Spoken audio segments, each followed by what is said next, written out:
Check. Check. 1, 2. Ladies and gentlemen, we are live. The Coffee and Biscotti Show. Today is Friday, September the 3rd. I'm your host, Crew Mel Bellissimo. It's a great day to be alive. The sun is shining. I got my power attire on today for today's show. 12 o'clock Eastern Standard Time. And I hope all of you are doing well. I want to give a special shout out. I know it's a bit early in the show, but I just want to give some love to Rosie Tozy. Rosie Tozy, just know, honey, that I'm sending you lots of love. I hope you're feeling better. I know that it's been a rough couple of days for you, but I just hope that you're okay. I'm going to actually change something, guys. I'm just going to go to my my little box here and make sure that I have the right person. There we go. See? Look at me getting all technical and stuff. Poutine Nation in the house. Make sure you go and follow Poutine Nation because he's a genius. Love you, bro. Hope you got my phone call today. I need your help, bro. I need your help. What can I say, man? This is a great day. I'm super excited because I got a really slick young man with us today. So let me give you some background. I'm a big fan of Dr. William Glasser's work, Choice Theory. And, there's about 10 axioms that they talk about when they talk about choice theory. But one of them is about this understanding that most of our challenges in our life have to do with relationships. Is the interaction of people. And, it comes at an interesting time because I don't know, guys, I'm not a political guy, but, we got an election going on, getting ready for an election here in Canada, September the 20th, if I'm not mistaken. We've got things happening in Afghanistan. We've got lots of things in the world, lots of real tragedies and traumas in the world. And I think that what's important to me is that it's about the relationships we keep, whether or not they're intimate relationships, friendships, working relationships, family relationships, but whatever it is, this is at the cause of the trauma that we carry with us.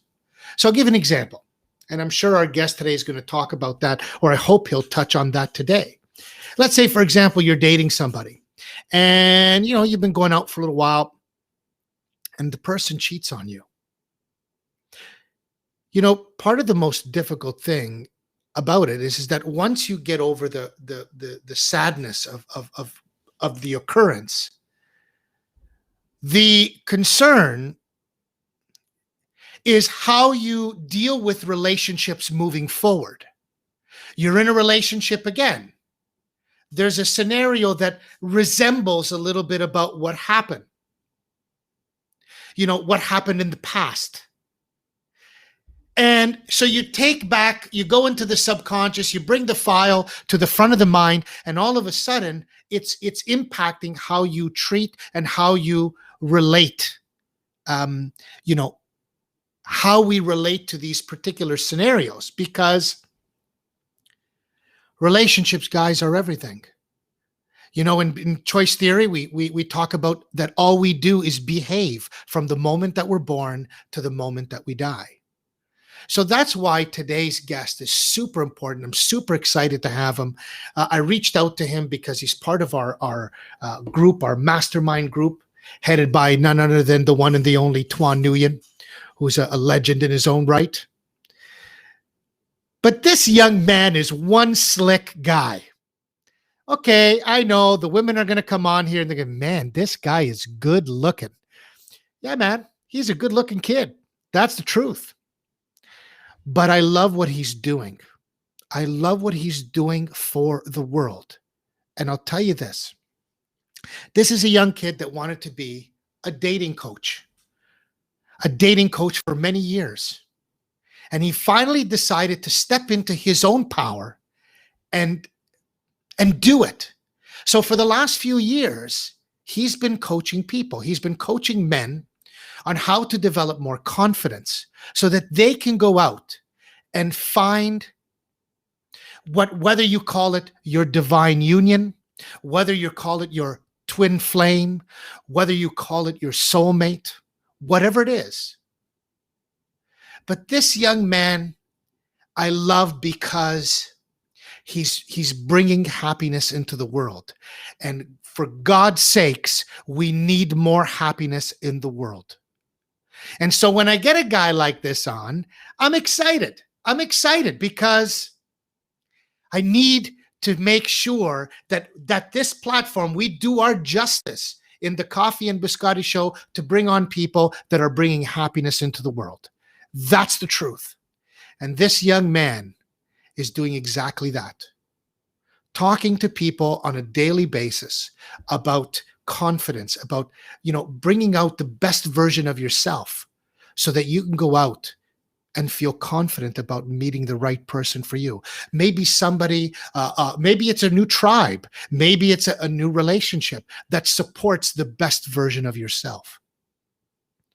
So, ladies and gentlemen, wherever you are in the world, please get off of your comfortable seat and put your hands together for my man, Colin Malone. Whoa. Don't you wish there was? I got to figure that out, Poutine Nation. Maybe we got to get like a crowd going bananas. So as soon as the guest comes on, Colin, welcome to the show, baby. Hey, pleasure to be on, and thanks so much for that. That was a really great. That was a very nice intro. Definitely, could have stroked my ego a little bit, but I really appreciated the really intentional place that you came from in really recognizing the fact that, like, for me, the reason I'm in what I do, the number one reason is to actually improve the happiness of the planet. It's to improve the quality of relationships that people have, so that they can connect with people better, so that they can talk about the things they want to talk about, and ultimately just live a more happy, fulfilled life. If we only get one life, which we don't know if we do or we don't, depending on whatever you believe in, I hope that you can best enjoy it while we're here, in the time that we're here. So that's actually the number one reason that I do what I do, is to improve the happiness of the people that I help and all the lives that I have the honor of changing. That's awesome. And, just so that you know, Colin, there's some serious people on this show today. We got to give a shout out to Just Rob Official, who's another amazing human being. Colin, this guy is a first class young man who I love dearly. So a little shout out to my boy, Just Rob Official. And then, of course, we got Edwin 100X. Edwin, good to see you here, brother. You, of course, I think, Colin, Edwin as well, if I'm not mistaken. Edwin, good to see you, man. So, here's the thing, Colin. I love what you do. And I've got so much to talk. This is such an amazing topic. And for anybody who's watching, I just found out, yes, he's single. Yes. Go ahead, chat. Go on to the chat and start writing your bit now. Jen, wherever you are, yes, he's single. I love it. I got a message on my post today on Facebook. Is he single? So here you heard it, folks, live on the Coffee and Biscotti show. Colin Malone is single. I'm not committed to anyone at the moment. I am out there and seeing people, but I'm not currently locked into a relationship. So it's out there. We put it out there, Mel. We put it out there. That's it, man. So listen, Colin, the way that I start every show is I really like to sort of paint a picture of the guest. So I want you paint a picture of who Colin Malone really is, so that our friends and our, let's call them fans, fans of the Coffee and Biscotti show sort of get a picture of who you are, because, you know, it's not every day that you run into a dating coach. So paint us a picture, Colin. Let us know who Mr. Malone really is. Sure. Happy to do that. It's funny that you say that, Mel, because I get like there's a couple different mixed reactions that I get, very distinct mixed reactions that I get when I tell someone that I am, or they do find out that I'm a dating coach. Either one reaction is that I get rarely, but one reaction that I get more rarely is like, they don't believe me. The second reaction that I get, the second reaction that I get is like, oh my gosh, it's so interesting. I have, can you help me with this or this or this, or I have this question. And those are the two main kind of reactions I get. And then sometimes I'll get people who be like, oh, like that's kind of interesting, or that's cool. It's almost like, as if I was doing something more typical, like just working for the government, or like being like an accountant or something like that. And it almost doesn't mean anything to them. But the two main reactions I get is that. But yeah, so to talk a little bit about myself, over the last, like since it was like at 18 years old that I discovered that I have this love for business. I had the opportunity to run like a painting franchise business with a company called Scholars at Your Service. I did that for 4 years. And right now, like who I am is my biggest focus at the moment is I love business. I love really focusing on how I can become a better coach all the time, change lives. And so I'm a guy who takes the things that should be taken seriously, like strongly seriously. But I am someone who, like, if you ever, when I hang out with someone in person, or I go to a party, or I'm hanging out with friends, like I'm very like just laid back, just very carefree, like no levels of seriousness, that sort of thing. And that's kind of who I am, and maybe you see it through some of my content that I put out. Is just a couple seconds of me just being silly, doing some random thing that is that either makes no sense or that I personally find very humorous. So I think to me, Mel, an interesting way that I look at, I think you can really simplify living a great life, like down to like two things. And like, so the one biggest thing is I think we should always be looking to make the world a better place, and like change the lives of people, make the world a better place. But the other big thing is just enjoying your life, like actually enjoying your life, doing what you want, and like enjoying what it is that you get to do. I think, those two just big, simple things, those two big mantras that I personally have. So I'm always looking to enjoy more and more what I do. Sometimes like I will have as much fun working so much of the time as I will as if I'm like going out and I'm going to like a social gathering, or I'm going to some really fun event, or I'm hanging out with just like a beautiful like woman doing, whatever, like going on a date. So I think the attitude of just being able to really enjoy yourself and your experience is something that I really believe in and like subscribe to. Yeah, man, that's awesome. I mean, I have to say, bro, you touch on so many interesting things here. Certainly the one that popped out the most, of course, was to say, look, if we get this once, this power tool, this meat suit, to walk around this physical realm once, the metaphysicians of the world would say, well, this is supposed to be our vacation. We're going through spiritual mastery to become spiritual masters. And all I can say is that I think that that's where the problem lies. So I think you're absolutely right that we just need to have more fun. And we don't do that. We just don't do that. Adults, listen, there's this little book called The Little Prince. And in the book, Antoine Saint-Exupéry was the author. It's a wonderful little book called Le Petit Prince. And in the book, he draws this like elephant in a snake, and it looks more like a cowboy hat. But the adults say, "Oh, don't waste your time drawing. You're never going to use that. Go study geography and history." So of course he stops drawing. But he said in the book, he said something that will always resonate with me, Colin. He says, "Adults are much too serious." Yeah. We're just too serious, man. We got to have more fun. Got to have more fun. They have that. What's that classic statistic or whatever that you see sometimes online, which is so shocking? Like how I think they say like the average child or baby. I think it's the average child laughs like 300 times a day, and the average adult laughs like 7 times a day or something like that. Don't quote me, maybe 10 times. But that gap in terms of just how many moments you have in the day where you're able to like just laugh and enjoy your experience, or just laugh at like something small. Like it doesn't have to be something big. It could even be like a small mess up that someone that you're working with, or a small mess up that you made yourself, and like you laugh at yourself for like making a mistake, right? It could be like a small thing. I think and to give you an example of something like fun or interesting that kind of dives into this concept a little bit, I think it's living a great life, and really enjoying your life isn't so much about doing like things that are so interesting or should be so amusing, but it's about learning to enjoy whatever it is that you do. Like, and I'll give kind of a little bit of a like an insane like off the wall example. There was one time, for example, where I took a girl on a date, and the first place that we met was Staples. Right, we were at Staples. We were at Staples for about like 25 minutes because I had to look for a notebook, and we just had the silliest time, like just at Staples, like looking for this notebook.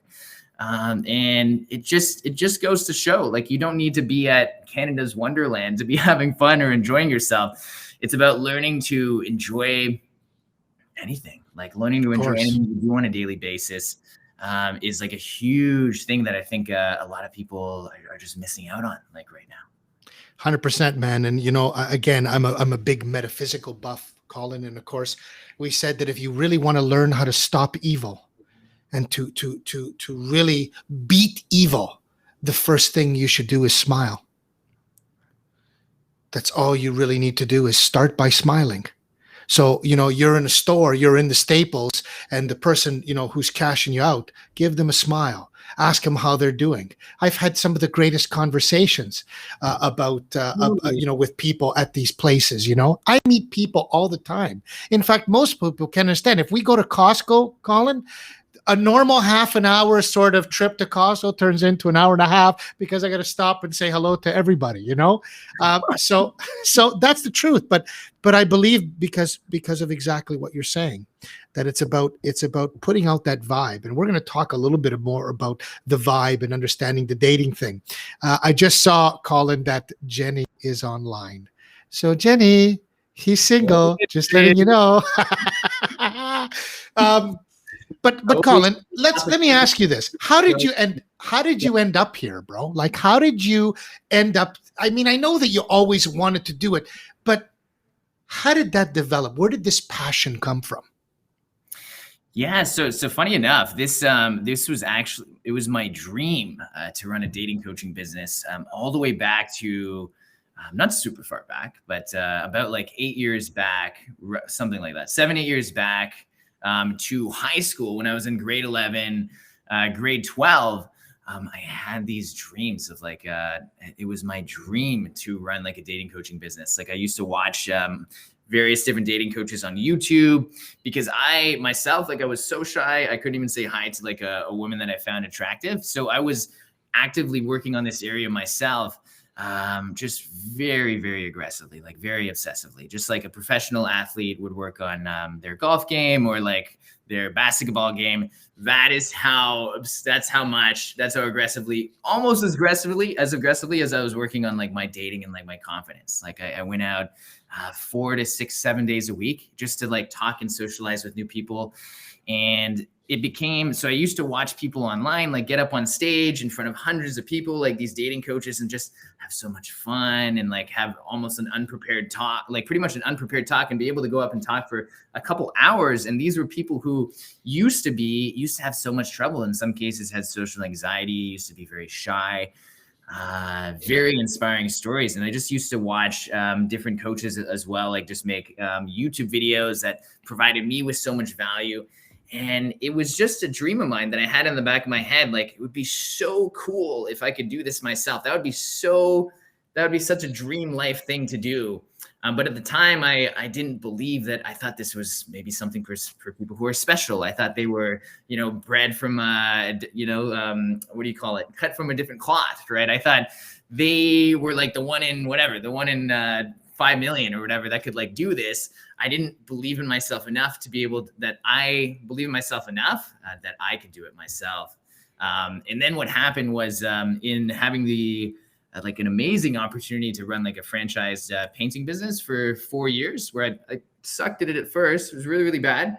The head of the company was actually surprised I didn't quit after the first year or through the first year, because I was persistent. If I'm one thing, I'm like not a quitter. If I really want something, I'll just keep going and keep trying until I figure it out, no matter how much hardship I have to go through. And through doing 4 years of doing that and pretty much just coming back and growing my business and doing so much better in that each year, like I 1.5, almost to 2x every single year, 4 years in a row of running a business. And after 4 years of doing that, I felt kind of lost. And what I did was I hired a life coach, and what he made me realize was that this is actually would be like the biggest passion of mine. And what happened was there's that alignment of realizing that this is the area that I'm the most interested in of all areas, like dating, social dynamics. But then at the same time, the alignment was also that I now believed in myself enough that I could go out and not just do this, but succeed, like in running a dating coaching business. So that's my story of like how that happened. That's awesome. That's awesome. I mean, yeah, this is, Colin, I've been a big proponent of sort of preaching to everyone that if you're not loving what you do, I just think it becomes a hard life. You know, that to me, being passionate about something and then being able to, maybe turn it into career, turn it into some sort of side hustle, is important, because if you're going to spend 40, 50, 60 hours a week doing something, and the way that I see it is you better love it, or else. And I did this thing, bro. I did this thing the other day, Colin. I don't know if you saw that post, but it was about this boat. And it was about taking the pail using a pail to take the water out of a boat that had a hole in it. And then, of course, the caption was, "I'm glad that it's not happening on my side of the boat." But the objective of it was just to say, look, I get that we can take the pail and shoot water out of the boat, throw it off the boat, use it every day. In fact, people do this for decades, Colin. They grab a bucket, and even though their life is difficult, we are such creatures of habits and being in comfort zone that even if life is shit, we get comfortable. So we take the pail and we keep throwing this water out, as opposed to fixing the hole in the damn boat. And that's why I'm super impressed with you, because you've decided to go out and listen. I can't imagine. Listen, I'm a coach. I'm a clarity coach, Colin, and this is a tough gig. That's the truth. This is a fucking tough gig, You're totally right. Yeah, man. So I want to hear all about this. So what's the journey been like? Yeah. So one thing that happened, Mel, was I thought this was going to be easier. So yes, you did.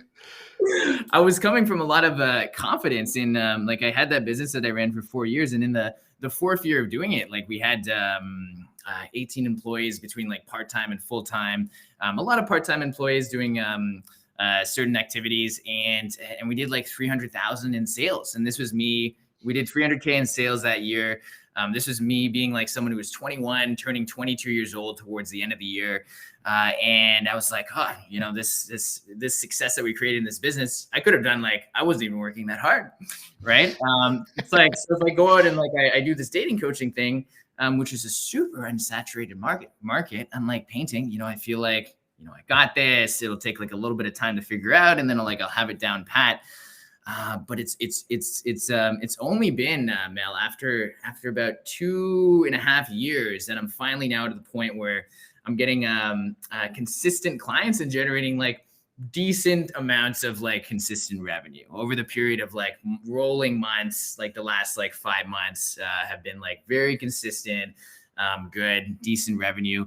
And another huge aspect of it as well is just now in the last like little while, just starting to see and help my clients achieve like just better and greater results, like meeting their girlfriend that they're it's not just a girlfriend, but someone they're strongly happy with, right? Or, obviously some clients, they haven't gotten laid in a long time, so they end up getting laid for the first time in 2.5 years or something like that. That's great. Or just, if someone's used to maybe only going on a couple dates a year, getting to them to the point where they have 2, 3, 4 dates sometimes in a week, and so going back to kind of my journey, I got lucky a little bit off the start. I had my first client came from a referral.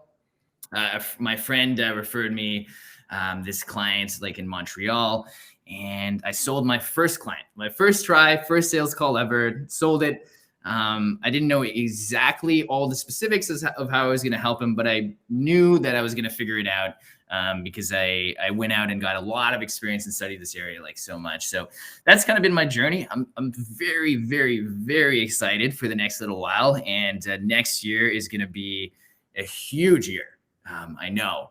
But I've been putting in consistent, quite a lot of the time, very hard work for the last 2.5 years on this. So that's been my job.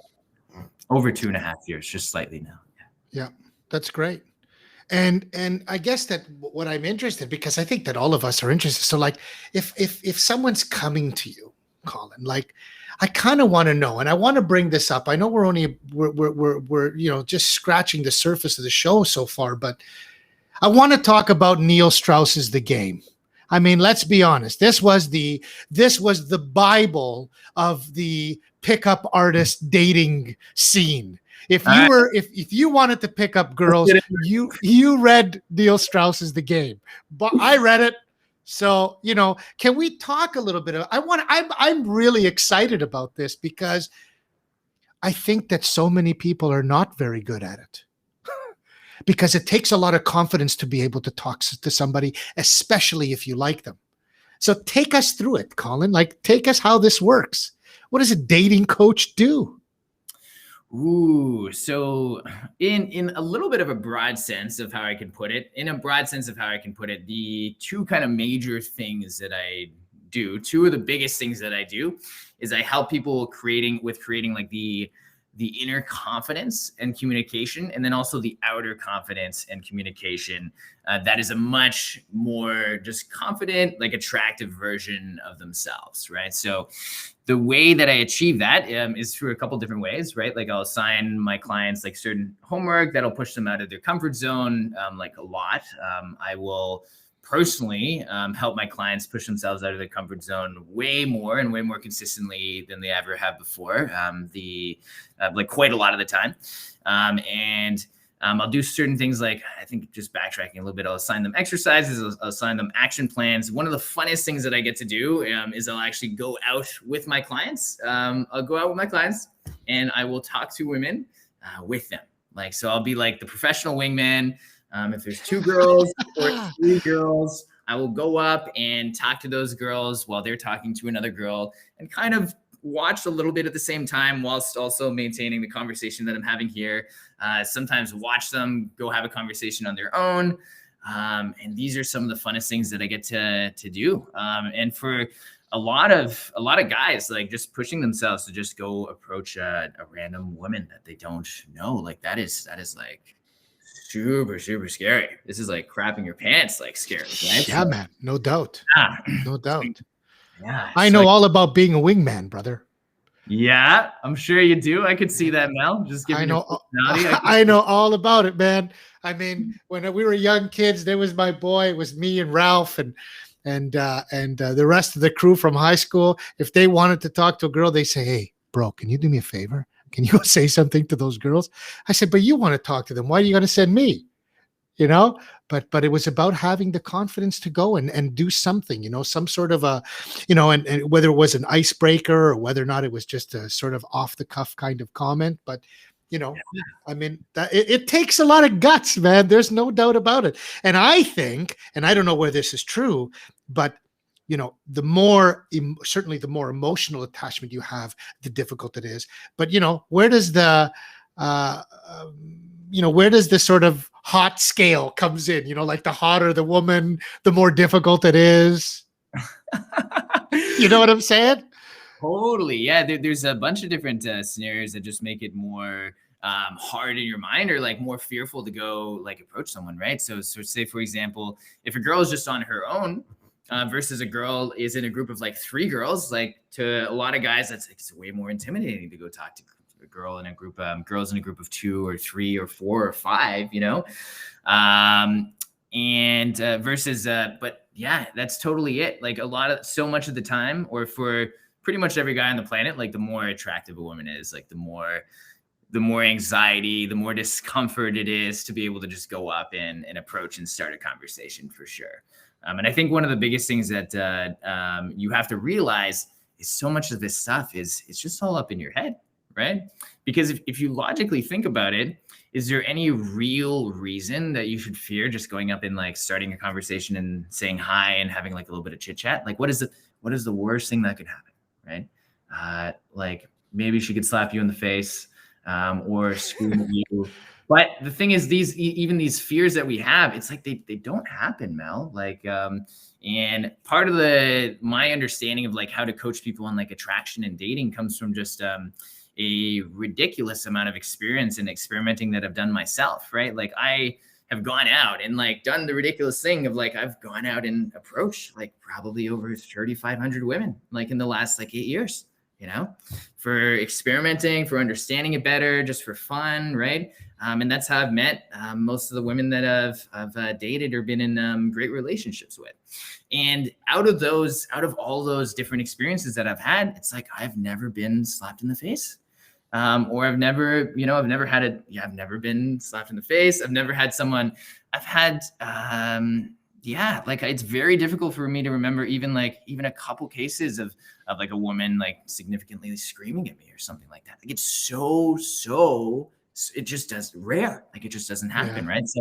So those are the worst possible things that can happen. But what are like the realistic thing? Like what are the things that happen the vast majority of the time that can be the worst case? Is the worst thing is going to be, oh, I'm sorry, I'm not interested, or they're gonna ignore you.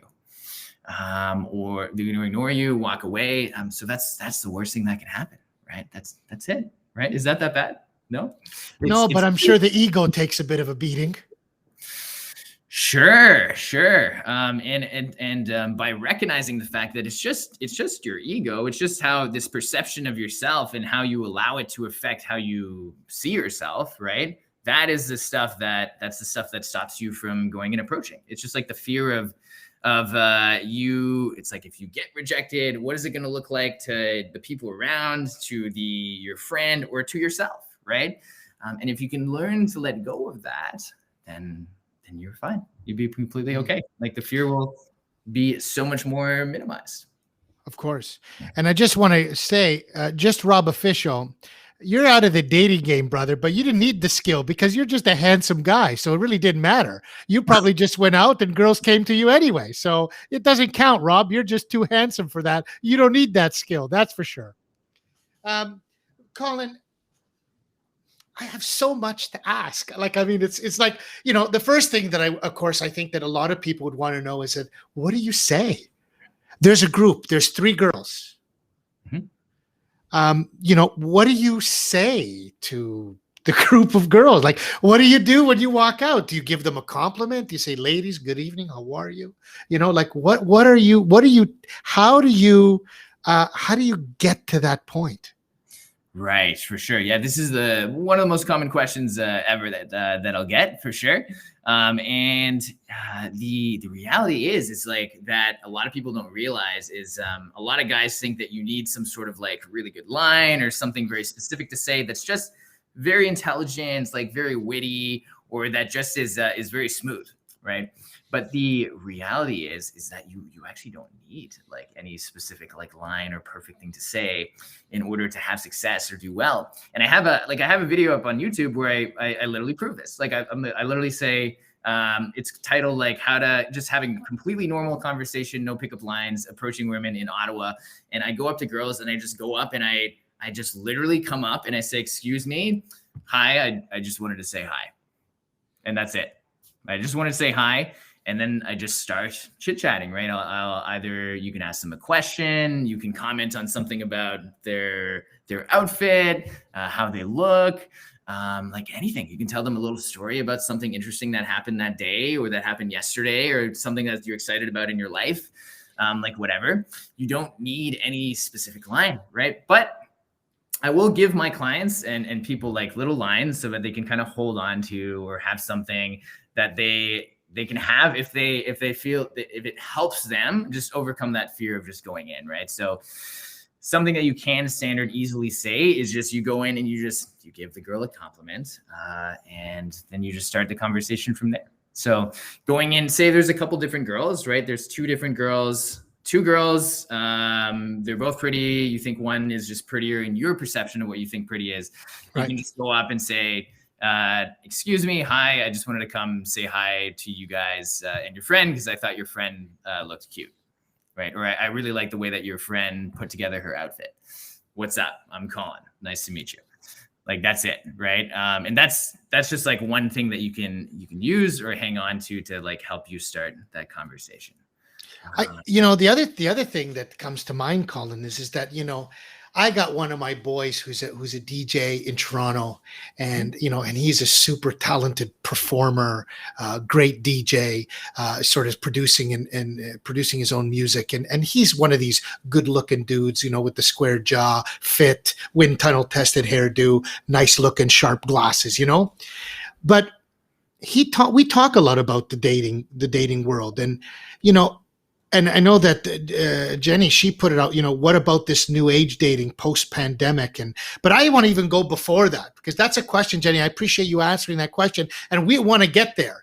But I want to go back to the fact, Colin, that the dating games change, man. You don't go up to a girl and maybe offer your number. I've seen people walk up and say, hey, man, can I have your Instagram? Yeah, totally. Yeah, like for quite a lot of people, like giving out their number is like a lot more of a private, like personal thing. For some people, for a lot of the time, if you have a woman who you go have a little chit chat, she's comfortable with you, you guys have a little like you enjoy the time that you spent like talking with each other, and it goes well in that way. And you can make that happen, then, or have that happen easily for yourself, then she'll totally be okay with like giving you her phone number. But so much of the time, people are exchanging like social medias, like Instagram, stuff like that. One of the issues, Mel, is like, if you get a girl's Instagram who has, a little bit of a following or whatever, like she's getting hit up by so many different guys in like her DMs, right? Like I've seen girls who will get like literally like, like 15 weird DMs like a day of like different dudes saying like, hey, hottie, I think you're hot, or like, oh, I really like this thing in your story. And like, so if you end up getting like a girl's Instagram, you in quite a lot of cases, you just end up being like put in this sea with like, you're in this little pond, it's like 20 by 20, and there's like 500 dudes in it that are constantly like talking to her, right? So it's like it's a lot easier for her to lose track like of you. Yeah, so just Rob Official said, ask her for her fax number and see if she has a sense of humor. What's so funny? I was out with one of my clients a couple of weeks ago, and a girl that I was talking to was like, can I add you on LinkedIn? Like, can we connect on LinkedIn? And then I thought that was just like a funny joke. I thought that was one of the people asked to connect on LinkedIn. It turned out that she was actually looking to grow her connections of people that she wanted to have as connections on LinkedIn. But I thought it was just a funny joke, just like the fax number thing. Yeah, of course. But can you draw some comparisons, Colin, for us? Listen, I've got two older brothers. One of them's, in his mid 60s now, and another one's, sort of getting close to 60. So we're a number of years of difference, and I remember growing up, and you can imagine when I was born, Colin, one of my oldest brother was 18 and a half years older than me already. My other brother was 12 and a half years older than me. And wow. I guess what's interesting is that I got a chance to see what dating was like, even as a kid, even if I was 4 or 5 or 6 years old, watching my brothers interact. because I was the guy that my mom used to tie up with like a little dog chain and get me tied up to the garage, and I would wave to everybody. I was that social kid. But I watched, so the interaction of people is something that I really, really took in. But Colin, it's not the same day and age, man. It's really not the same day and age. Can you draw some comparisons between what it was like dating, even pre smartphone dating to now, and sort of some of the things that you're seeing? Sure, pre-smartphone, yeah. Well, I can't say what it was like 30 years ago because I wasn't born. Yeah, you weren't around. But some of the biggest things that's happening right now, Mel, or has been happening over the last number of years, and also over the last number of years has been the reality is most people are meeting online. Like most people, I would say about 85% of people are meeting their girlfriend or meeting people in dating scenarios from online dating, right? They're meeting on Tinder, they're meeting on Bumble, they're meeting on Hinge, they're meeting on Match.com, they're meeting on OkCupid. The League is like another dating app, they're meeting on these dating apps. That's where most people are meeting these days. So it's so much more rare these days that people go and talk to people and like meet that way, right? I will talk to women sometimes in the day, for example. Say I'm like, I'm walking at the mall and I see like an attractive woman that I just want to go approach. I'll go like approach her and say hi. And so much of the time these days, like girls would be like, oh, like this never happens to me, or this very rarely happens, or like I said, this never happens to me, right? And a lot of the time I'll be like, wow, how is that possible, or how can that be the case? Exactly. You're like a very beautiful woman. I feel like so many guys would want to come up to you and say hi, but it happens so little these days. So much of how people are meeting these days, like I said, is online. And what happened with the pandemic is the whole online, the percentage of people that were meeting online just got pushed like way up, like to the max that it's ever been. I'm sure, I'm sure, Tinder, Cupid, like all these dating apps were laughing right when COVID hit and started to become more of a thing, because that's where everyone went, right? You have to be at home. You're not supposed to be out socializing with people. And it was a funny thing for me because my business was all about, I used to help just people meet in person, right? So and that essentially became kind of illegal, right? You had to socially distance, right? So some of the biggest things that are happening is so many people are meeting online these days versus in person. And another huge thing that's happening compared to pre-smartphone, pre all this technology is people are just losing their ability to connect well, connect authentically, and just be able to be present in a conversation, be strongly, nicely present in a conversation, to be able to really listen to another person. These are things that are getting lost more and more and more. It's crazy. It's incredible, right? If I could snap my fingers and go back 25 years ago to how I used to be, when people just used to just get so much more satisfaction and used to spend so much more of their time connecting well with people, I'd probably do it. So you just I look at the world these days and just look at these different things that are happening. And I really want to be part of the shift back to being able to have great relationships, with your friends, with your family. I have a better relationship right now with my family than I ever have, my close family, than I ever had before. I have better friendships than I've ever had before by far. And it makes my life and better quality, when I am in a relationship, better quality relationships than I've ever had before. And it makes my whole life glow, just so much more. And I think so many people are missing out on that, because these are all the things that are happening with technology these days, is we're losing touch more and more with all these things, which is...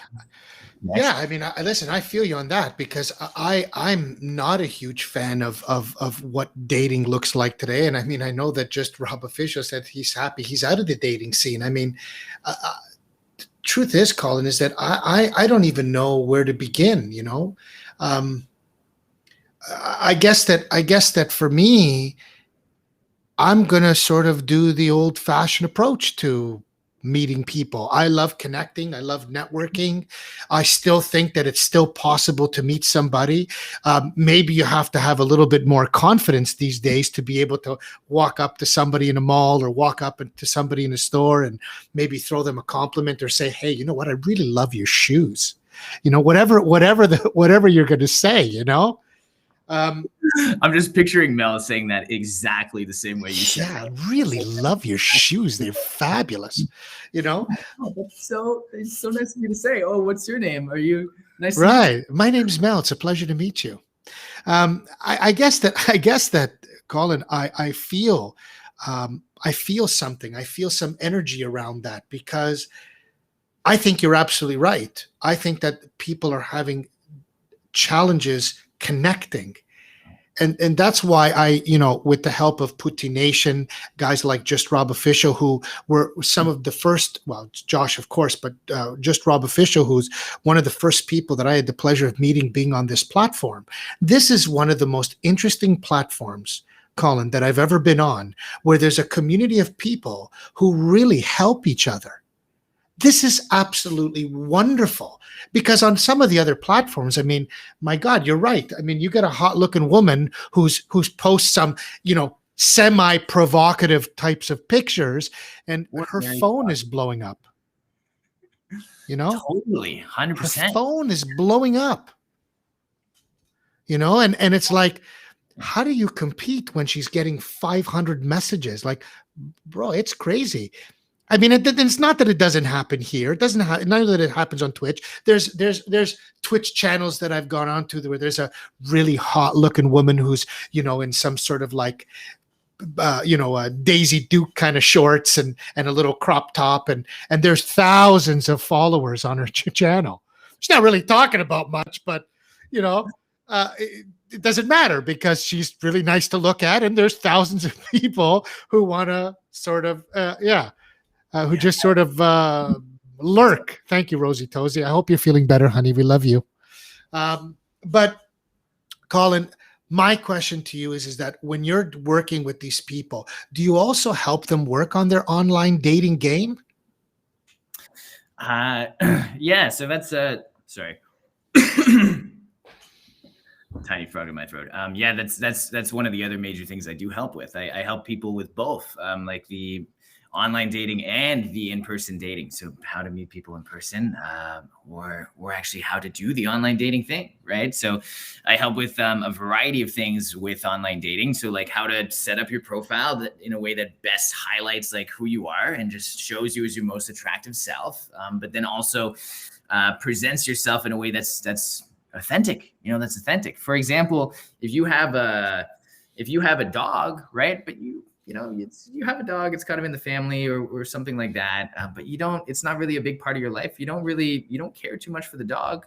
Like putting that as like a huge front facing thing in your profile to show that you have a really cute dog, it might get some, like, it's just not, it might get some like half decent results, but it's not authentic because you don't really care about the dog. It doesn't mean that much to you. Right. So how do you put up stuff that actually highlights really who you are, but then also gives you the best possible chance to really stand out and get and match with the people that you want to match with, like online, right? So I help out with a wide variety of things with online dating, right? So stuff like looking at, like, I'll take a look at their my clients' text message conversations all the time. How are they responding? What she did this, like, what does this possibly mean, right? Well, right. This or this thing.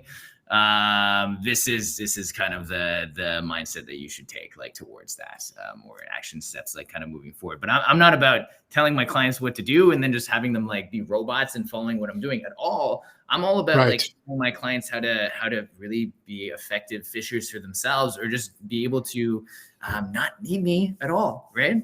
Have them like they're good, they're good, like, for their dating, like, after I help them out. Or they know what they need to continue to work on, or they're able to achieve great results within the time that I'm helping them. I help out with the online dating stuff as well. So yeah, because I can't even imagine. You must scroll, like, people go on these dating things and you just must scroll and scroll and scroll through, hundreds of of accounts that you're looking at, and it's like, oh my God, like how do you get noticed? I mean, can you, without giving all of your secrets, Colin, can you give us some tips? Can you give somebody who's watching, who maybe is interested in dating, or is interested in finding that special someone, sort of, what are some of the things that you do say to them? Like, do I want to put my zip lining in Costa Rica picture up with my Muay Thai stuff, and then put something about like my DJ stuff, because that's going to be like, oh my God, this guy does like everything. You know what I mean? Is that sort of the approach? What are some of the things that you talk about? Yeah. So there's the one thing that a lot of people can do is, and I'll just backtrack here, just because there's a couple questions that I think we left kind of go. So just quickly, Jenny, where can we observe live interactions? So I'm actually starting to film live interactions just starting this weekend that I'll be posting on TikTok. You probably get a couple of those throughout the month, like actual examples of me doing live interactions with women. I'm just starting to get more of those films starting this weekend. So you can check me out on TikTok. Or you can go out on any specific Saturday and hope that you bump into me. That could be a thing. Nice. I'm with my clients almost every Saturday. She also said, I'm not for hookup culture. The hookup culture is becoming a lot more of a big thing, to be honest. There's a lot of more people that are just into having open relationships and just generally just hooking up and not having it mean something. But there's still a sizable, like a healthy percentage of people that are just looking for like a healthy relationship, or that just want to find, just in an old fashioned way, someone that can really be their person. Right. So just to reassure you on that. So backtracking to your question there, Mel, a couple different tips, right? Like on what someone can do to kind of optimize their profile, their online dating. That's what you asked, right? Yeah, absolutely. Absolutely.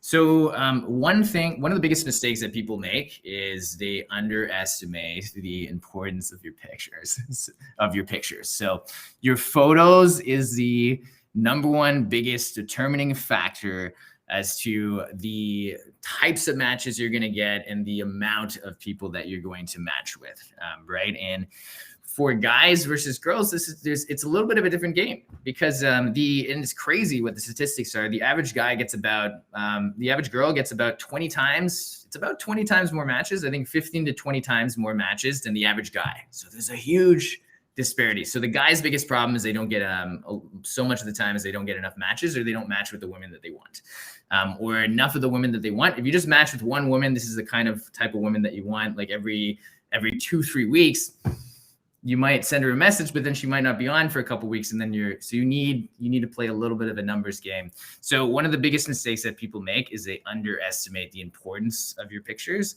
And so what matters so much with your pictures is actually that they're really good quality. They're good quality photos. But another thing that a lot of people don't know is the photo combination is also very important, right? So a couple different things that I'll tell you with that. One, for example, if you're not smiling in any of your photos and you just have a serious face in all your photos, that's a mistake. Like you need to have at least one photo where you're smiling. So you need to have smiling and like non-smiling photos, right? Like another big mistake is if you have photos that are just posed, right? So if every single photo you have, so you have 4 photos, but they're all like you're posing for the camera, in every single photo. That's a mistake as well. You want to have a combination of candid photos and posed photos. And as a guy, one of the biggest things that's going to help you out is you want to also have photos that are good looking photos, that are attractive looking photos of yourself. But then you also want to have photos that show that you're a fun guy to hang out with, right? That you have a life, right? That you're not some dude, you're not just a guy who sits in their mom's basement and plays video games all day. Right. So you want to have it's a huge, very important thing as a guy is you want to have photos that show that you have a fun, interesting lifestyle. You have passions. Right. So having a photo of you doing Muay Thai, having a photo of you traveling, like having both of those photos, for example, in your profile, in addition to having like a couple just nice looking photos that show what you look like, right? So that show you maybe to here, but you need to have at least one photo that goes all the way that shows you down about like, 3/4 down your body, so that you can tell that you actually look this way, like down to about the knees, for example. Like these are all things that if you're able to nail this and like get this correct, will make an astronomical difference. Like you have no idea. So that's one of the biggest things, is people underestimate the importance of photos. And if like I can give you one big tip that I would have, is like go out and take the time to find the photos that are going to be really good in like this kind of combination of photos that you can put up. And two, if you don't have a lot of those photos, if you don't have a lot of good photos, go out and take those photos. Go out and like take those photos. Take photos with friends. Take photos on your own. Hire a pro photographer, even, or have a guy come with you that's a friend of yours that has a nice camera, or borrow a nice camera and have someone take some photos of you. And that's one big thing with the online dating game, or if you want to call it a game, whatever. That's the one big thing with online dating, that you need to take the time to do well. If you want to even have the opportunities to talk with the women that you want consistently, right? If you're going to go meet someone in person, there's no photos. You don't need to put up photos. You can just go talk to the type of women that you want, at least physically at first. And then you find out whether there's someone who has this sort of personality and vibe that you like and that you resonate with after going and approaching them. Which is a great segue, because, someone who's on the show, Colin, is very dear to me. He was a guest on the show, but he's here in the audience today. And that's my dearest friend, Frenchie Biscotti. And he had a question for you. He said, I have a question for Colin. Do dating apps help to connect people in authentic ways by asking specific questions or interests? So I don't quite get that question. So say it one more time. So you're saying... So in other words, do the dating apps help to connect people in authentic ways? And do you do that by asking specific questions or interests? Is there something that, like almost like, is there like a protocol of, so the app has made the connection. Where do you go from there? Do you ask specific questions about it? Do you ask interest questions? How do you make these authentic connections when you actually do get the connection, or the app makes the connection? Yeah, so there's a couple of different things that you can do. One of my main suggestions actually is you play like a little bit more of a volume game, like on online dating, because there's it's so fast, and like there's sometimes people are going to be on there, sometimes people are not going to be on there. So one thing that's important is you want to stand out on online dating through a couple different things, a couple major things. So one, your pictures, one, your bio, but then also like the messaging, right? So like saying, hi, how's it going? What are you doing this weekend? Yo, what's up? Like as a first message. Literally like 88 or something % of guys send this message. So like if a girl's looking down through her phone, she'll just see, hi, what's up? Yo, what's up? How's it going? What did you do this weekend? So it's like it's just a sea of like all these guys sending boring messages that don't stand out at all. So standing out in the first message, but then also standing out in your messaging, it makes a huge difference as well, right? So yeah, like saying something so it could be like just commenting on something in there that you notice about their profile, or commenting on something in their bio, or even having so I just have personally have like a bunch of like stock lines that you can kind of use to shoot out that first message, like to make sure that you stand out. If you come up with one, great. If you can't, then that's okay as well. But the real authentic connection, in my strong opinion, happens after you get off the dating app. Like right. Most of the time, right? So because there's so much going on in terms of like the average girl woman is gonna be talking to so many different guys. There's so many different options that she has on online dating. It's very difficult to get that authentic connection on there. So after a couple messages and getting the girl's phone number, then from there, that's where I'd promote, or that's where I would really see the authentic connection happening. That's what I would preach. Hmm. Mm-hmm. Yeah, I mean, it's true because I have to say, and I'm happy you said that. I'm happy that you said that actually the real connection happens after you get off the app. Because when you're on the app, you know, you're playing the numbers game. So if you happen to be the number that comes up and there seems to be something, or you know, you've got a good first message, then you're hoping that they can connect. And you know, because I'm sure there's rules, Colin, like how long after do you say, hey, listen, you know, do you want to have a call, or can we connect on a phone call or on a chat, or you know, can we get off the dating? Is there like protocols? Is there like certain things that you tell your clients? Yeah, they're definitely guidelines. I'd say if you take too long to ask for a phone number or to ask for someone's contact information, then your chances are just going to go down like very significantly of that happening. Or if you go for it too fast, then that's also just going to go significantly down, right? Because if you send one message and then you ask for a phone number right away, right after that, the girl so much of the time is going to be thinking like, oh, like this guy just wants to get my phone number and like it's saying that he's interested in doing that without getting to know me almost at all, without barely getting any information from me at all. Right. Right. Of So course. my guideline is like two or three back and forths after the first message. That's it. 2 or 3 back and forths, roughly. Now, those are guidelines.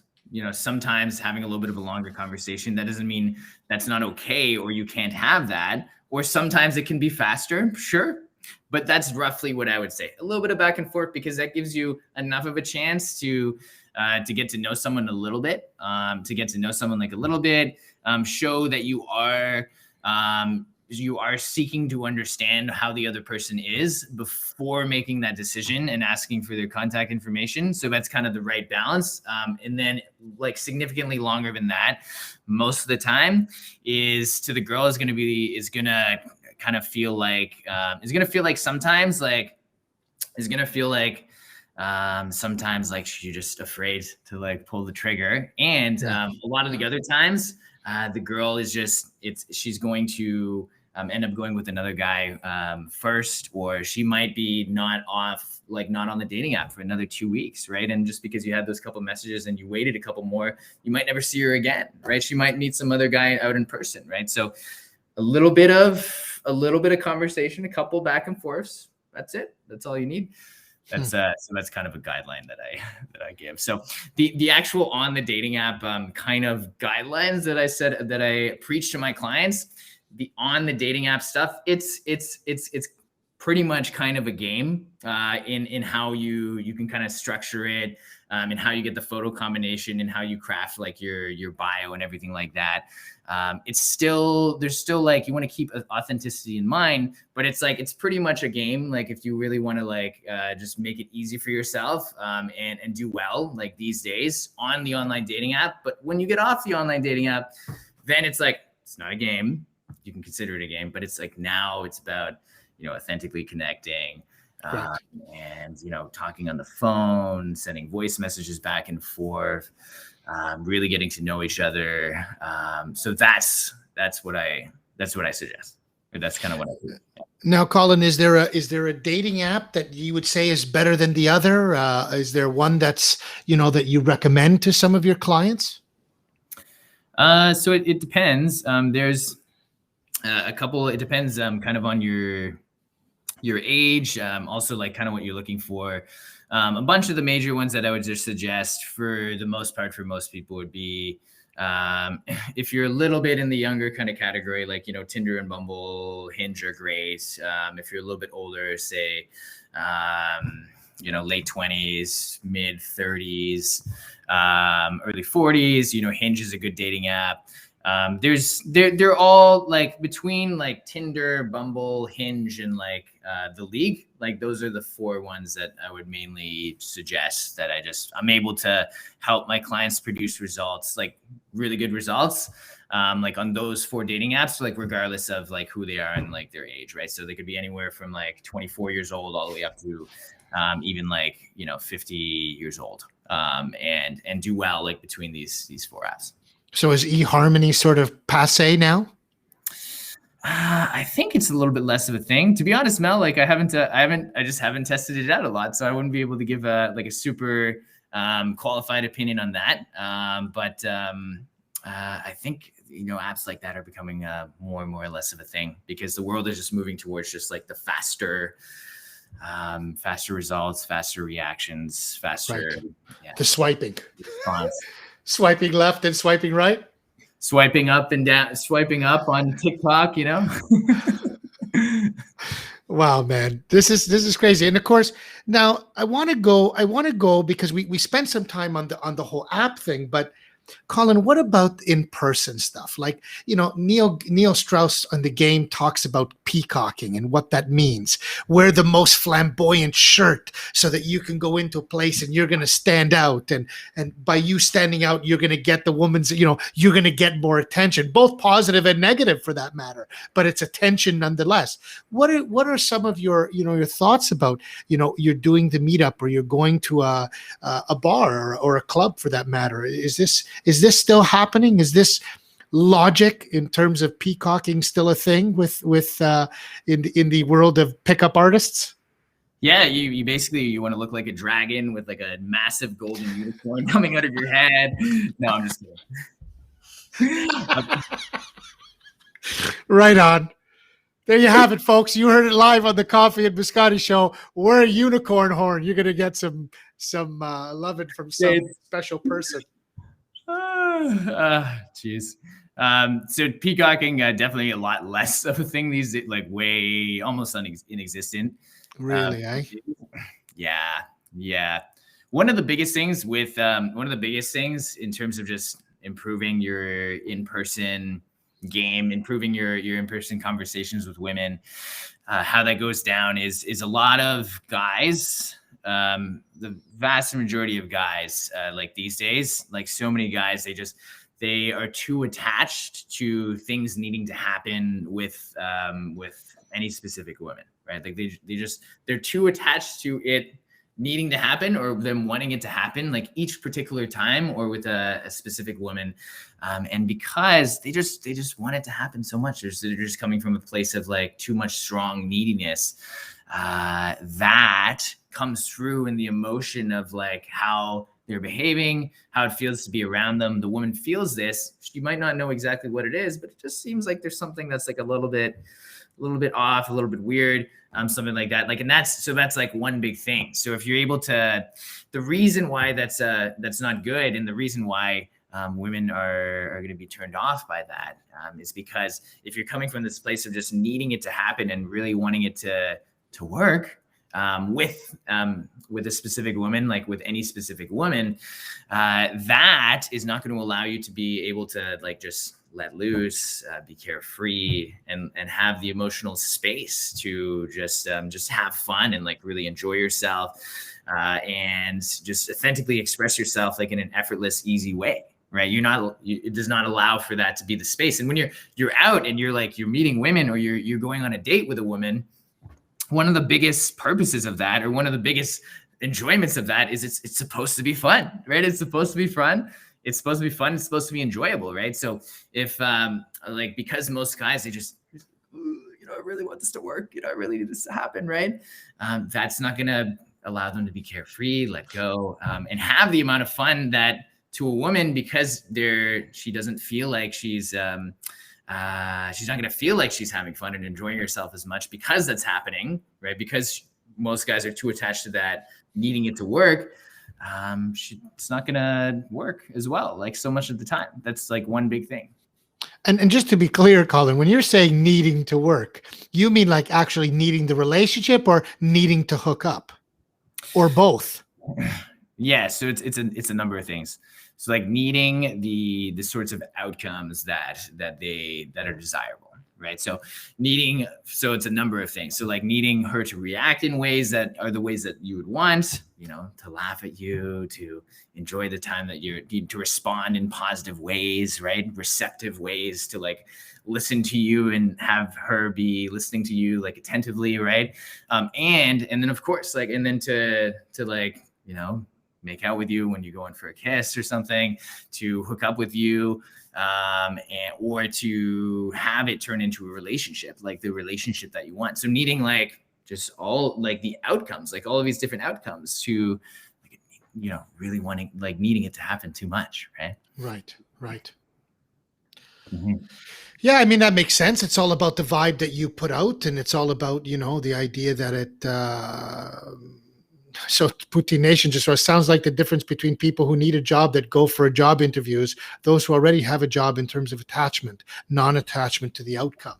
Yeah, that's very true, Josh. I agree with you, and that's why Colin, I'm an energy guy. So for me, it's about the energy that you put in. But I mean, I can imagine that it's tough, especially if you're striking out a lot or if you're going on a lot of dates. Listen, I had an experience once that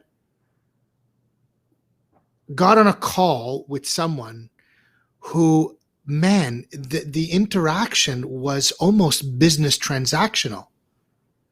Okay, so yeah, you're not in the city. Okay, X. You're in still in a, or you're just getting out of a relationship. Oh, well, that's like it almost became a bit transactional, and I think that from an energy standpoint, that was sort of the energy that I felt, was that almost it was too businesslike. Right. I can understand that dating is difficult and people don't want to waste a lot of time. I can certainly appreciate that. But I just kind of felt like, wow, my God, it was almost felt like not really a job interview because there wasn't a lot of questions, but it was about, do you check the boxes? And that's it. So Was that a business call you said? Sorry, or was that no, was like, it was a social call. It was a sort of let's meet kind of on a sort of on a call, as opposed to, because I think that what was intriguing for me, Colin, was that it was about, they kind of said, I don't want to go and text message. I don't want to waste time going back and forth with messages on whether it's Messenger or Instagram or, yeah, nice try, Poutine Nation. I was the piece of meat at the butcher shop. like AAA grade meat? Like, has it been here for a certain amount of time? That's right. Well, I'm an A5 Wagyu beef. It's like, how tender are you, would you say, Mel? Right. But I'll tell you, Colin, like all of this is super intriguing for me, because I've always wondered about that. I always wondered about what this would be like to get a dating coach and to really get some understanding as to, sort of some of maybe the rules and regulations, or you call them guidelines or protocols, or, I mean, when we were kids, we used to say, there were so many that we would talk about. So you go out on a date, how many days later do you call? Do you call the next day? Do you not? Those were kind of the things that we used to talk about. Do those kinds of questions still come up? Yeah, for sure. All the time I get like all the different questions, like should I wait until tomorrow to text her back? She hasn't responded for like the last like half day or the last day. What should I do next? Like what sort of text how should I respond exactly? Like these are questions that I get like all the time, for sure. Yeah. And so you provide your clients with some of this guidance, I mean, I think that's always been the big one, at least guys my age, is that you go out on a date with somebody. Do you call them the next day? Is that sort of still the idea, that you should give it some time before you call, or you don't want to seem too eager? Because again, it's about energy. So what are your thoughts around that? Like, I mean, does that still come up for you? And sort of what would your advice be with something like that? Yeah. So what I would say is, I think the biggest thing that would help a lot of people is just simply asking yourself the question. It's not so much what you do, it's a little bit what you do, but it's mostly how you do things in the place that you're coming from, right? And that's what affects your energy, right? So if I'm here with you on this live, like Mel, and all I'm trying to do is I'm really trying to impress like this one person, right? And that's like my intention. This one person who's listening, I want to try to impress that one person. It's like, how is that going to affect my energy? Versus if I'm like, my intention is to be as present with you as possible, to really listen to you, and to be able to give the most possible value on this call to the people listening, right? How different is that going to be, simply because my intention is so different, right? So what I would suggest for people to ask themselves, like on a consistent basis, like a lot of the time when they're asking themselves, oh, like, should I do this? Should I do this? Like instead, a lot of the time, ask yourself, like, what, I feel like I want to do this, or I'm questioning myself whether I should, call this person right now, or should I wait like a little bit? Ask yourself, okay, like what place is it coming from? Like, do I want to call this person right now because I feel like I just want to I just want things to happen quicker so that I can get the validation, the result, the relationship that I want, right? And if you're coming from this intentional place of like, oh, I need things to happen quicker, you're in that place of rush. That's it's not gonna, so much of the time that's gonna produce like so much more not the right results that you want, versus if you're in this place where you're like, I want to call this person because I'm genuinely interested in calling this person right now. I wanted to share something with this person that I was interested to share, right? The intention of your intention behind your action is very important, is very, very important. So asking yourself and reflecting on, if say, for example, like you messed up, like you, like you're reflecting on, like you were texting a woman for 2 weeks and you guys went out on one date, and then you were texting over the span of like 2 weeks, and then like it didn't work out. Right? It didn't work out. You don't know why. Like look at like what was it that you were doing, but like and then ask yourself, what place was I coming from when I was taking certain actions, right? What place was I coming from, right? Was I coming from a positive intentional place, or was I coming from like a positive abundant potential or positive abundant intentional place, or was I coming from like a place of an intentional space that was like not the best place, like a kind of needy space, a scarcity space, right? If you really tune into the fact that, if it doesn't work this time, like that's totally okay, because, I believe that I have a lot of value to provide to someone in a relationship, and someone would be really lucky to be with me. And if it doesn't work with this person for whatever reason, it's totally okay. That's totally fine. I'm going to meet another great person soon, right? Like really coming from that place. That's so powerful, Colin. You're going to feel so much better. And you know what? I say this because I have lived in this space of coming from this place of like abundance, and coming from this place of like not needing things to happen, and like just being like patient. I don't need any girl to make me feel a certain way. I already feel complete. I already feel great. I've lived in that space like quite a lot myself, but I've also lived in the space of like, needing things to happen, really wanting things to work with this girl, like just thinking about everything that could happen with this specific girl before I've even gotten to know her. I've lived in that space like so many times, Mels, and I know the differences in how that affects how I show up, which then affects how the woman is going to feel about me. So I speak from a lot of, so much of my lessons and what I'm able to coach people on comes from a place of just failing so many times, right? And just making mistakes like so many times, right? Yeah. And then having things work out successfully after learning the lessons I needed to. What a powerful statement, Colin. I was in a class once. I say this a lot, Colin, even in my videos that I post myself. But I was in a class once, and it talked about why relationships didn't work. And basically, the guy said, relationships don't work for two reasons. Number one, because we rely on the other person to make us happy. And at the point at which that they stop making us happy is the beginning of the demise of the relationship. The second reason is that most people go into a relationship thinking about what they can get out of it versus what they can put in it. Okay. Yes, I love that. Yeah. And that was very powerful to me, because I think that that's the biggest thing. Everybody's so consumed with surviving in life. If you live in the big city, you're consumed with just surviving. The only thing you're thinking about when you're meeting people is what you can get from them. And that's not the energy that we need to come from when we're developing these relationships. That's why, Colin, we're very lucky, both you and I, when we talk about the people that we surround ourselves with. We're around a great group of people. Some of them are here today. Josh Leslie is a guy who, he's the first guy to talk about how he could help you. Yeah. You know, he's the first guy that came on, showed me this thing and said, let me help you and let me take the time out of my day to help you.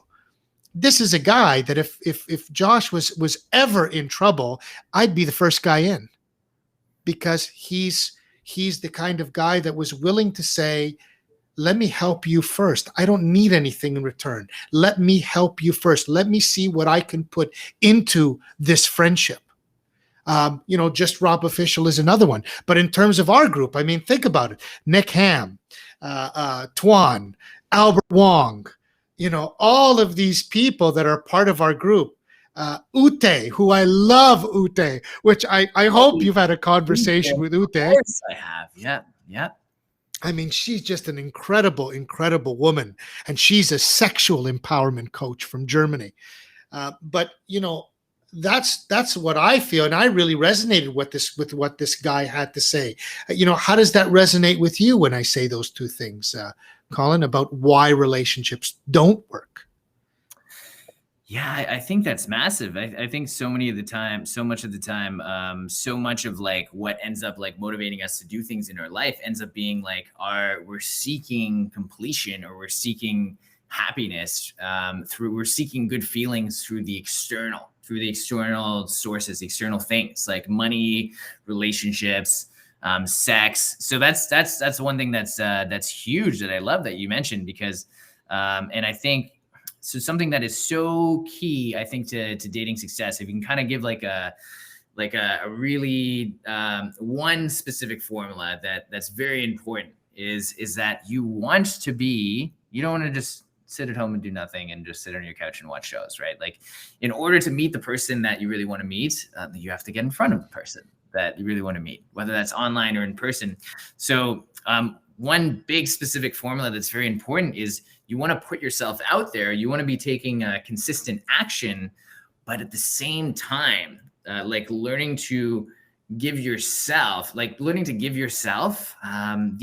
feelings, the completion, what you really need and desire, like being able to give yourself that without having it be because you just made a lot of money, or because you just got the business success that you want, because your kid did really well in school, because you met the girlfriend that you want. Like learning to give yourself like love, like learning to give yourself like happiness and peace without needing anything. You do that and you go out and take action, right? And you don't need, you're not looking for like that completion. You're not looking for something to make you feel a certain way. Then you're going to get incredible results, right? One of the biggest things that I get my clients these days now to do is I get them to do this. I get them to do like a self-love practice, right? Where they come into a place where they really like themselves. Like they really like themselves. They look in the mirror. They're like, I really like myself. I really like how I am. I'm in full acceptance of how I am. And then also also they really like just have this love for how their life is. They really like how their life is. They really love it, right? And when you're coming from this place, when that is who you are, when you go to meet, when you're in front of like the woman that you really want to be with, or in front of the types of women that you really want to be with, she's going to be totally drawn into like this energy. She's going to be totally drawn into how you are, because she feels that she's just like, there's just something about you, like you just feel like, it just feels like you're so complete. Like it just feels like you're so filled up with like good energy. You're so filled up with you just seems like you really just love yourself, and that is really magnetic. That's really magnetic energy. 100%. I think that the other part of that, Colin, is I really love that part about going into a relationship, about thinking what you could give, because again, I think that a lot of what's happened is we're all thinking about what we can get, and going into it with a different kind of attitude as to what you can put in, I think is also really important. But you're absolutely right. I mean, Colin, we don't do, interesting enough is that you may be the dating coach and I'm a clarity coach, but in order to have good clarity, you have to be balanced. And for me, balance represents balancing the triangle of body, mind, and spirit. That's my approach. My approach is, yeah, part of our biggest challenges in life is that we give love to everybody else, but we don't give it to ourselves. So my argument is that how could you give something to somebody else if you don't have it for yourself? Yes, exactly. One thing that I've heard before, a saying that I like is you can't coach people or help people to go where you haven't gone, right? So you can't help people with with things that you don't already you haven't already come into a place of having or achieving like yourself. I love that. I love it. I'll put there's a book suggestion that I can give to the people who are watching as well. Just in terms of the whole self-love thing. This is actually a book that Majid suggested to me that I read. Majid, Another great man. Another great man, and it's called "Love Yourself Like Your Life Depends on It." Love yourself like your life depends on it. Sorry. Love your voice like your life depends on it. Love yourself like your life depends on it by Kamal Ravikant, and it's a great book about how a guy he split off from his girlfriend. He went into this huge slump, but he was able to bring himself, what he actually did was he had this startup company that he was so invested in that was starting to succeed a lot, and then completely fell off the face of the world and like completely went bankrupt and like shut down, and he felt so lost, right? And so what this book really talks about is how he was able to get back into a place of like really self-love and feeling great in his life. And he has a bunch of different practices that he has in this book that I've personally been doing for the last couple months that work really well. Some of them are quite cheesy. You'd be like, really? Like you do this?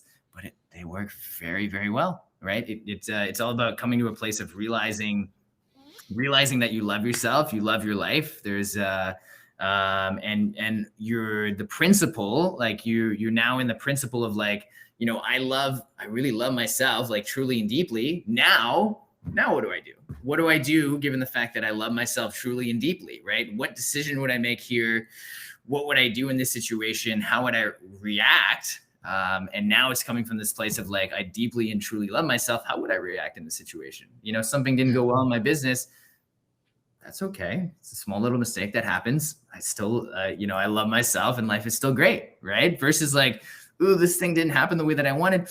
Oh, now I'm feeling, pressured, stressed, anxious. Right. And that's just one example of how when you're in true, deep self-love and gratitude, as cheesy as it sounds, changes your whole life. 100%, man. 100%. I mean, Colin, I don't know if you know this, but we're getting close to 90 minutes already. I can't believe we're here already. Yeah, I mean, like, it's just amazing. I really, really love this topic. I really do. I find it really close to my heart because, look, at the end, all of our traumas come from relationships, from various relationship. Putin Nation says, is Camille Ravikant the author of the book? You got it. That's the book. There you go. Yeah. So to me, relationships are everything. That's where our traumas come from. That's where our joys come from. And of course, a lot of our experiences get stored in our subconscious. And then, of course, when we go back into these scenarios again, or in these types of relationships, we bring with us some of these traumas and some of these challenges that we've had in the past. And so, this is a topic that really touches my heart, Colin. And I have to applaud you for, having the guts to go and do this, and having the guts to go and say, you know what, this is something the world really needs, especially now that we're in this technological world where the connection with people are not the same anymore. We're hiding behind screens. We're hiding behind a keyboard with one picture that's showing, which of course you don't even know whether or not that's them to begin with. Yeah, your family and like everyone's watching their own show in different parts of the house at 9 p.m. Exactly, man. So I applaud you, Colin. I'm really grateful, and I really appreciate you taking the time with sort of the I call them the fans, but the our friends here in the Twitchyverse. I really hope that there was something that came that touched someone's heart, and that's the purpose. I say this every week, Colin. The purpose of the show was to create a space where people could come and share their stories of passion and of transformation. And I really love that you're doing what you're doing. I really, really hope that you have the utmost success in what you do, because the world needs it. Thank you so much, Mel. That's so incredible to hear, and I really appreciate you bringing me on and getting this chance just to be able to be on your show and really be on something that like you're really passionate about, and you really want to. Your intention is to be here to really just be able to help the world be better and like align and just really align with people who are just going after the passionate life that they want and really inspire other people to go out and do that for themselves, whether that's in their business, but like the rest of your life too. Yeah, Colin. So Kaputi Nation says, what is the best way for someone to get in touch with you if they want to work with you, Colin? Yeah, so what I would do is just simply add me on Facebook or add me on Instagram and send me a quick DM on Instagram or Facebook. My email, you can also shoot me an email at colin.iqdating@gmail.com. So colin.iqdating@gmail.com. And then my Facebook and my Instagram, very simple, is facebook.com/IQ underscore or IQ dating. And then my Instagram is Instagram.com/IQ underscore dating. Facebook/IQ dating. Yeah. Right. Perfect. Yeah, I'm really grateful, Colin, and thank you for being with all of us today. I really hope that somebody took something from this, because building meaningful connections is, for me, what this lifetime is all about. There's really no other reason. We're here to remember who we are. And then we're here to help others remember who they are. And we do that through meaningful connection. And that's sort of my thing, that's what I believe that we're brought here to do, with the esoteric studies that I've sort of engulfed myself in the world of metaphysics. This is, for me, the biggest thing. So again, thank you. And congratulations to you for going after your dream, my friend. Thank you. You're an inspiration, I'm sure, to many. Thank you so much, Mel. Really appreciate that. So what I do, Colin, is, of course, I'll put you backstage for a moment as I give sort of what I call the final thoughts. But thank you again, my friend. We'll catch up with you real soon. Thanks for having me on. Bye, everyone. IQ dating. I love it. Well done, Colin Malone. I hope you guys enjoyed the show. I don't know if you saw this, but I was really passionate about this one because I really enjoy this topic. I think it's such an important topic for us to,